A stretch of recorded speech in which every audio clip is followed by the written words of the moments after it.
తిరుమల లడ్డు దేశవ్యాప్తంగా ఇప్పుడు చర్చ జరుగుతున్న విషయాల్లో ఒకటి.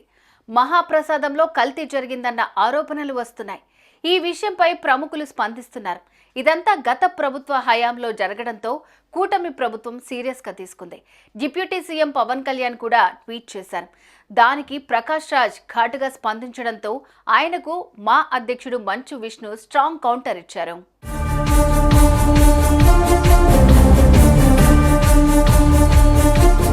అలాగే తిరుమల ప్రతిష్టను దెబ్బతీసే విధంగా భక్తుల మనోభావాలు దెబ్బతీసేలాగా ముఖ్యంగా లడ్డూ తయారీ విషయంలో జంతువుల కొవ్వు, ఫిష్ ఆయిల్తో నాసిరకం నెయ్యిని వాడారంటూ ప్రస్తుతం ఏపీ సీఎం చంద్రబాబు నాయుడు వ్యాఖ్యలు చేశారు. అప్పటి నుంచి తిరుమల లడ్డూపై చర్చ జరుగుతూనే ఉంది.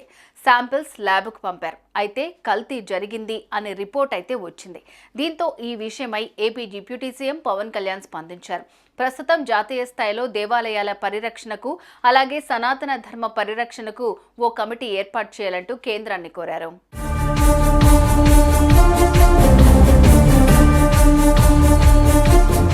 ఈ ట్వీట్ కు రిప్లై ఇచ్చారు ప్రకాష్ రాజ్. తిరుమల వివాదం జరిగింది ఆంధ్రప్రదేశ్ రాష్ట్రంలో. మీరు ఆ రాష్ట్రానికి డిప్యూటీ సీఎంగా ఉన్నారు.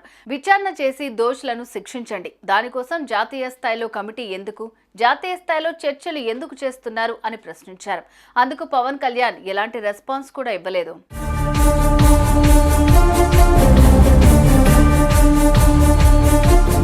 పవన్ కళ్యాణ్ ఎలాంటి రెస్పాన్స్ ఇవ్వనప్పటికీ మా అసోసియేషన్ ప్రెసిడెంట్ నటుడు మంచు విష్ణు అదిరిపోయే కౌంటర్ ఇచ్చారు. ప్రకాష్ రాజ్ చేసిన ట్వీట్ను ట్యాగ్ చేస్తూ, ప్రకాష్ రాజ్ గారు మీరు కాస్త తగ్గండి.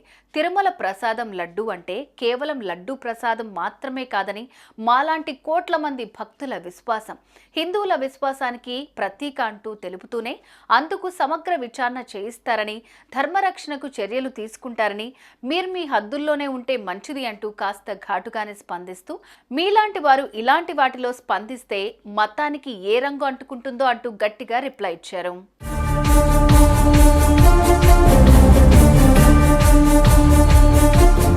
ఇంత ఘాటు రిప్లై ఇవ్వడంతో విషయం ఇంకాస్త సీరియస్ అయింది.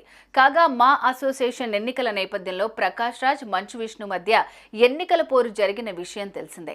2 ఏళ్ల క్రితం ఎన్నికల్లో ప్రకాష్ రాజ్ టీంను విష్ణు ఓడించి మా అసోసియేషన్కి ప్రెసిడెంట్గా ఎన్నికయ్యారు.